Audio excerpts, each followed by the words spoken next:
Hey guys, Dark Desert Highway here, and today I'm actually home, first time in 6 months. So today I wanted to read a story about when the Ark of the Covenant was captured by the Philistines. Now, this isn't one of those stories where I'm going to go in depth into some hidden meaning. It's basically just going to be reading a few chapters out of the Bible. So I hope you're ready. We're going to go to 1 Samuel chapter 4. And Samuel was, let's go up a little bit to 3:19. Samuel grew, the Lord was with him, and he fulfilled everything Samuel prophesied. All Israel from Dan to Beersheba knew that Samuel was a confirmed prophet of the Lord. The Lord continued to appear in Shiloh because there he revealed himself to Samuel by his word. And Samuel's words came to all Israel. Now, the ark captured by the Philistines. Israel went out to meet the Philistines in battle and camped at Ebenezer, while the Philistines camped at Aphek.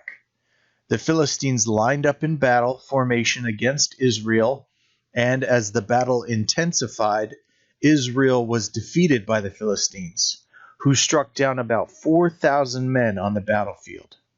When the troops returned to the camp, the elders of Israel asked, "Why did the Lord defeat us today before the Philistines? Let's bring the Ark of the Lord's covenant from Shiloh. It will go with us and save us from our enemies." So the people sent men to Shiloh to bring back the Ark of the Covenant of the Lord of armies, who is enthroned between the cherubim. Eli's two sons, Hophni and Phinehas, were there with the Ark of the Covenant of God. When the Ark of the Covenant of the Lord entered the camp, all the Israelites raised such a loud shout that the ground shook. The Philistines heard the sound of the war cry and asked, "What's this loud shout in the Hebrews' camp?" When the Philistines discovered that the ark of the Lord had entered the camp, they panicked. "And a God has entered their camp," they said. "Woe to us! Nothing like this has happened before. Woe to us! Who will rescue us from these magnificent gods? They are the gods that slaughtered the Egyptians with all kinds of plagues in the wilderness. Show some courage, men. Philistines, be men. Otherwise, you'll serve the Hebrews just as they served you. Now be men and fight." So the Philistines fought, and Israel was defeated, and each man fled to his tent. The slaughter was severe. 30,000 of the Israelite foot soldiers fell. The ark of God was captured, and Eli's two sons, Hophni and Phinehas, died.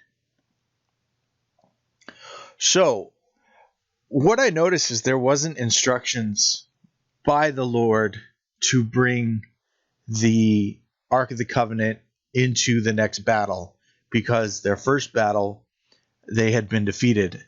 And the men questioned each other and said, "Why has God suffered us to be defeated today?" And then they all decided together on their own to bring the Ark of the Covenant from Shiloh to the next battle. And the Philistines heard that the Ark of the Covenant was there, and because the Lord had shown himself mighty in past events, they remembered that. They were like, "This is the God that slaughtered the Egyptians with all kinds of plagues in the wilderness." So, but the Philistines didn't back down. They went out to fight again, and the Israelites were defeated again. And this time, the Ark of the Covenant was captured. So let's continue. That same day, a Benjamite man ran from the battle and came to Shiloh. His clothes were torn, and there was dirt on his head.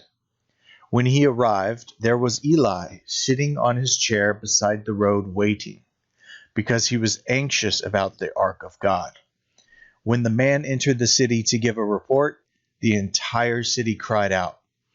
Eli heard the outcry and asked, "Why this commotion?" The man quickly came and reported to Eli. At that time, Eli was 98 years old, and his eyes didn't move because he couldn't see. The man said to Eli, "I'm the one who came from the battle. I fled from there today." "What happened, my son?" Eli asked. The messenger answered, "Israel has fled from the Philistines, and also there was a great slaughter among the people. Your 2 sons, Hophni and Phinehas, are both dead, and the ark of God has been captured." When he mentioned the ark of God, Eli fell backward off his chair by the city gate, and since he was old and heavy, his neck broke and he died. Eli had judged Israel 40 years. Eli's daughter-in-law, the wife of Phinehas, was pregnant and about to give birth. When she heard the news about the capture of God's ark and the deaths of her father-in-law and her husband, she collapsed and gave birth because her labor pains came on her. As she was dying, the woman taking care of her said, "Don't be afraid, you've given birth to a son." But she did not respond or pay attention. She named the boy Ichabod, saying, "The glory of the Lord has departed from Israel," referring to the capture of the ark of God, and to the deaths of her father-in-law and her husband. "The glory has departed from Israel," she said, because the ark of God has been captured. So, Israel was defeated. They went to go get the ark, bring it to them in the battle. Israel was defeated again.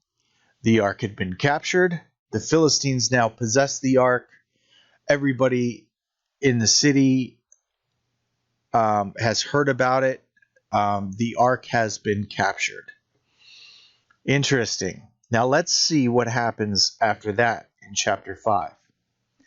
After the Philistines had captured the ark of God, they took it from Ebenezer to Ashdod, brought it into the temple of Dagon, and placed it next to his statue. When the people of Ashdod got up early the next morning, there was Dagon, fallen, with his face to the ground before the ark of the Lord. So they took Dagon and returned him to his place. So their false god, named Dagon, had a statue, and they placed the ark of God next to in the temple of Dagon and placed it next to his statue. And when the people of Ashdod got up early the next morning, there was Dagon, fallen with his face to the ground before the ark of the Lord. So they took Dagon and returned him to his palace. But when they got up early the next morning, there was Dagon, fallen with his face to the ground before the ark of the Lord. This time, Dagon's head and both of his hands were broke off and lying on the threshold. Only Dagon's torso remained. That is why, still today, the priests of Dagon and everyone who enters the temple of Dagon in Ashdod do not step onto Dagon's threshold. The Lord's hand was heavy on the people of Ashdod. He terrified the people of Ashdod and its territory and afflicted them with tumors. When the people of Ashdod saw what was happening, they said, "The ark of Israel's God must not stay here with us, because his hand is strongly against us and our god Dagon." So they called all the Philistine rulers together and asked, "What should we do with the ark of Israel's God?" "The ark of Israel's God should be moved to Gath," they replied. So they moved the ark of Israel's God. After they had moved it, the Lord's hand was heavy against the city of Gath, causing a great panic. He afflicted the people of the city from the youngest to oldest with an outbreak of tumors. The people of Gath then sent the ark of God to Ekron. But when it got there, the Ekronites cried out, "They've moved the ark of Israel's God to us to kill us and our people." The Ekronites called the Philistine rulers together. They said, "Send the ark of Israel's God away. Let it return to its place so it won't kill us and our people." For the fear of death pervaded the city. God's hand was oppressing them. Those who did not die were afflicted with tumors, and the outcry of the city went up into heaven. So it's interesting that the Ark of the Covenant had such a history behind it that people knew about the stories of the victories of Israel when the Ark of the Covenant was in their possession in battle. But this time, Israel lost, and they captured just the Ark. Now the Israelites went home, and the Ark of God went out to the cities of these people among and into the temples of their false gods. And it's interesting that without any Israelite interference, the Ark of the Covenant brought about, and the Lord brought about, diseases and tumors and panic and terrifying whatever it does. I don't know if you've ever been terrified before. A feeling of panic, like maybe an anxiety attack. But that is what happened to the people, and they're passing the Ark of the Covenant between themselves, saying, "Get it out of here. Man, this thing is causing us trouble." So they pass it on to another city, and they're like, "This thing cannot stay here." Pass it on to another city, and they're like, "We don't want this thing." They're like, "Send it back. Send it back where it came from." So let's go to chapter 6, the return of the ark. When the ark of the Lord had been in Philistine territory for 7 months, the Philistines summoned the priests and the diviners and pleaded, "What should we do with the ark of the Lord? Tell us how we can send it back to its place." They replied, "If you send the ark of Israel's God away, do not send it without an offering. Send back a guilt offering to him, and you will be healed. Then the reason his hand hasn't been removed from you will be revealed." They asked, "What guilt offering should we send back to him?" And they answered, 5 gold tumors and 5 gold mice, corresponding to the number of Philistine rulers, since there was one plague for both you and your rulers. Make images of your tumors and of your mice that are destroying the land. Give glory to Israel's God, and perhaps he will stop oppressing you, your gods, and your land. Why harden your hearts as the Egyptians and the Pharaoh hardened theirs? When he afflicted them, didn't they send Israel away, and Israel left? So here it is again. They bring back the fame of the stories of the land of Egypt when Israel was let go from their oppression and slavery. These stories are still rumored and well known by the people of the territories of the place. And this is one of the reasons that, you'll notice that God likes to show himself to nations, show himself strong to nations. And what happened in with Pharaoh and the Egyptians, that caused a lot of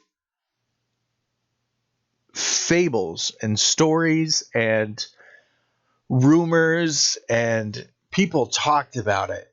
And it wasn't a small thing. Um, Sometimes we don't really see the immense proportion of God's miracles that he worked with Israel in their freedom from slavery. We're talking millions of people, at least a million of just the Hebrew nation, at least a million, because they didn't count the women and the children. So you have the entire land of Egypt. You have a million Israelites, who they later became to be known as Israelites. And then after they had been freed from the Egyptians, they wandered in the desert for 40 years with a giant pillar of fire and a giant cloud that covered a million people. So the people of the lands around them would look out onto the land and see a giant cloud and a whole bunch of people following it around for 40 years and a giant pillar of fire for 40 years. And then it's finally come time to take possession of the promised land, and they slaughter all. They're successful in their victories against the peoples of the nations that they captured because the Lord had promised them this land. And so, I mean, they're famous. They're infamous. The Lord is infamous. He's famous, but to the enemy, he is known. And it's really interesting that the Ark of the Covenant, the Lord was striking the people who possessed the Ark of the Covenant wrongfully because they had captured it in a battle. But the Lord is oppressing this people. And it just goes to show that there is a God. There is a God, and he is alive. And his terrors will be visited upon you if you presume to take possession of holy things that you have no business having. So the Philistines are seeing that it's not the Israelites. The Israelites aren't the problem. The problem is God. And I wouldn't say that he's a problem to me, or that he's a problem to the enemy. He's a problem to those people who may know of him but aren't part of his promises, and who by their own chasing after false gods and false religions, the Lord became a problem to these Philistines, and they needed to get rid of it. They saw that he was alive, that there is a real God behind this, and he has the ability to do all these things. So all these stories must be true. And so let's keep going. So now they're talking about, how do we get rid of this thing? We got to get rid of this thing. It's causing us to come down with tumors, and we're dying, and there's rats. And so they came up with the idea, let's send 5 gold tumors and 5 gold mice, corresponding to the number of Philistine rulers, since there was one plague for both you and your rulers. Make images of your tumors and of your mice that are destroying the land. Give glory to Israel's God, and perhaps he will stop oppressing you, your gods, and your land. Why harden your hearts as the Egyptians and Pharaohs hardened theirs? When he afflicted them, didn't they send Israel away, and Israel left? Now then, prepare 1 new cart and 2 milk cows that have never been yoked. Hitch the cows to the cart, but take their calves away and pin them up. Take the ark of the Lord, place it on the cart, and put the gold objects that you're sending him as a guilt offering in a box beside the ark. Set it off and let it go its way. Then watch. If it goes up the road to its homeland towards Beth Shemesh, it is the Lord who has made this terrible trouble for us. However, if it doesn't, we will know that it was not his hand that punished us. It was just something that happened to us by chance. The men did this. They took 2 milk cows, hitched them to the cart, and confined their calves in the pen. Then they put the ark of the Lord on the cart, along with the box containing the gold mice and the images of their tumors. The cows went straight up the road to Beth Shemesh. They stayed on that one highway, lowing as they went. They never strayed to the right or to the left.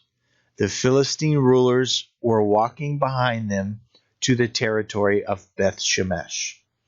The people of Beth Shemesh were harvesting wheat in the valley, and when they looked up and saw the ark, they were overjoyed to see it. The cart came to the field of Joshua of Beth Shemesh and stopped there near a large rock. The people of the city chopped up the cart and offered the cows as a burnt offering to the Lord. So you got to remember what they were saying. They were saying, look, if when you do this, take the cart and the milk cows and put the box, the Ark of the Covenant, on the cart with the box with the offering. And if it does this, we will know that it's the Lord. But if it doesn't do this, we'll know it's just by chance. And it did exactly. It went straight on its way and did not turn to the right hand or to the left. It went straight up to Beth Shemesh. So it's just another. It's another revelation that the Lord is alive to the people of the Philistines. This thing caused death and mice and tumors, and the people were afflicted and they were oppressed with anxiety and terror, and this thing was troubling them for 7 months. And they're finally sick of it. They're like, look, man, we got to get this thing out of here. Because they suspected that a god had something to do with why that they were suffering. And then they set up a little check, a little, let's see if it's because of this. If this happens, then we will know that a god was here.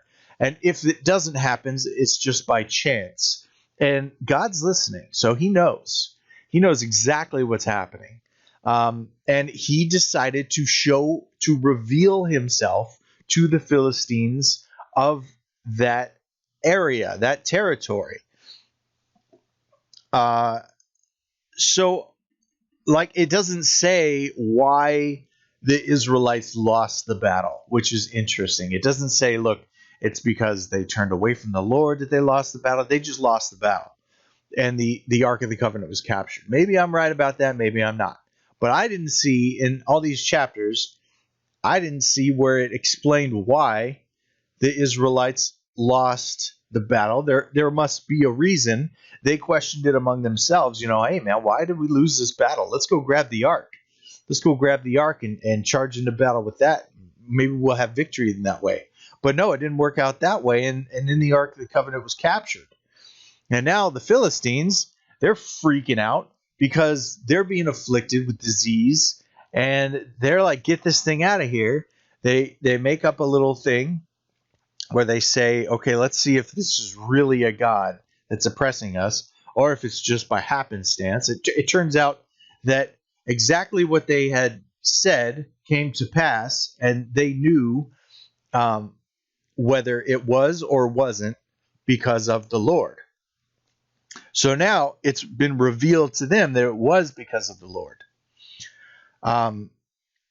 So the people of Beth Shemesh chopped up the cart and offered the cows as a burnt offering to the Lord. The Levites removed the ark of the Lord along with the box containing the gold objects and placed them on the large rock. That day, the people of Beth Shemesh offered burnt offerings and made sacrifices to the Lord. When the 5 Philistine rulers observed this, they returned to Ekron the same day. As a guilt offering to the Lord, the Philistines had sent back 1 gold tumor for each city: Ashdod, Gaza, Ashkelon, Gath, and Ekron. The number of gold mice also corresponded to the number of Philistine cities of the 5 rulers, the fortified cities and the outlying villages. The large rock on which the ark of the Lord was placed is still in the field of Joshua of Bethshemesh today. God struck down the people of Bethshemesh because they looked inside of the ark. Whoa. He struck down 70 persons. The people mourned because the Lord struck them with such a great slaughter. The people of Bethshemesh asked, "Who is able to stand in the presence of the Lord, this holy God? To whom should the ark go from here?" So they peeked. They peeked inside, and God struck down the people of Bethshemesh. He struck down 70 people because they looked inside the ark. So now that people, they're like, this is not something to play with. Who is able to stand in the presence of the Lord, this holy God? To whom should the ark go from here? They sent messengers to the residents of Kiriath Jearim, saying, "The Philistines have returned the ark of the Lord. Come down and get it." Chapter 7. So the people of Kiriath Jearim came for the ark of the Lord and took it to Abinadab's house on the hill. They consecrated his son Eleazar to take care of it. Time went by until 20 years had passed since the ark had been taken to Kiriath Jearim. Then the whole house of Israel longed for the Lord. Samuel told them, "If you are returning to the Lord with all your heart, get rid of the foreign gods and the Ashtoreths that are among you. Set your hearts on the Lord and worship only him. Then he will rescue you from the Philistines." So the Israelites removed the Baals and the Ashtoreths and only worshipped God. There it is. There it is. The people were worshiping other gods, and they were being defeated before the Philistines because the Lord had given them the rules. He had set the holy line in the promises and curses in Deuteronomy. And he said, "Follow me with all your heart." But the people were turned away to serve other gods. And Samuel's saying, after 20 years had passed, they got defeated. Then they got the ark. They got defeated again. The ark was taken for 7 months. It returned to them, but somebody peeked inside the box. 70 people died. They were like, "Hey, come down here and get this box. We can't stand before the Holy Lord." And then 20 years passed since the ark had been taken to Kiriath Jearim, and the whole house of Israel longed for the Lord. It's only so long that you can serve false gods before you are worn away by your sin and your misdirection, and you're facing all the consequences of the Lord in your disobedience. And the people longed for the Lord. And Samuel said, "If you are returning to the Lord with all your heart, get rid of the foreign gods and set your hearts on the Lord and worship only him. Then he will rescue you from the Philistines." So the Israelites removed the Baals and the Ashtoreths and only worshiped the Lord. Samuel said, "Gather all Israel to Mizpah, and I will pray to the Lord on your behalf." When they gathered at Mizpah, they drew water and poured it out in the Lord's presence. They fasted that day, and there they confessed, "We have sinned against the Lord." And Samuel judged the Israelites at Mizpah. When the Philistines heard that all the Israelites had gathered at Mizpah, the rulers marched up towards Israel. When the Israelites heard about it, they were afraid because of the Philistines, because they've been losing battles for 20 years.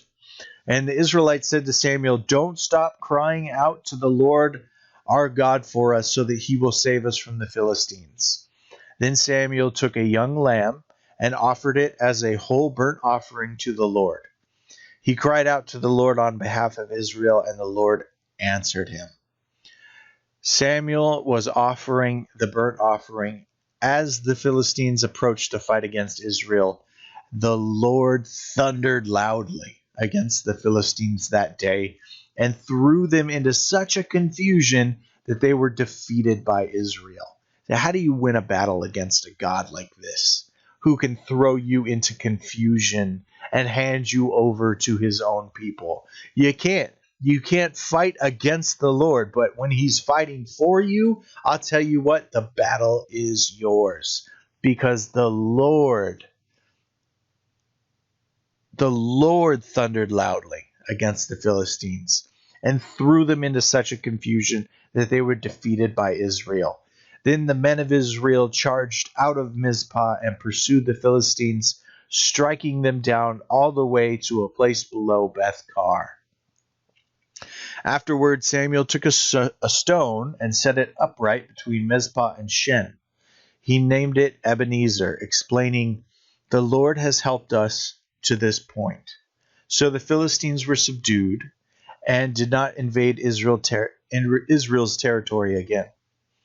The Lord's hand was against the Philistines all of Samuel's life. The cities from Ekron to Gath, which they had taken from Israel, were restored. Israel even rescued their surrounding territories from Philistine control. There was also peace between Israel and the Amorites. Samuel judged Israel throughout his life. Every year he would go on a circuit to Bethel, Gilgal, and Mizpah, and would judge Israel at all these locations.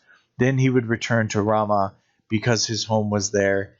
He judged Israel there, and he built an altar to the Lord there. And then Israel demands a king after this. We are going to get into this.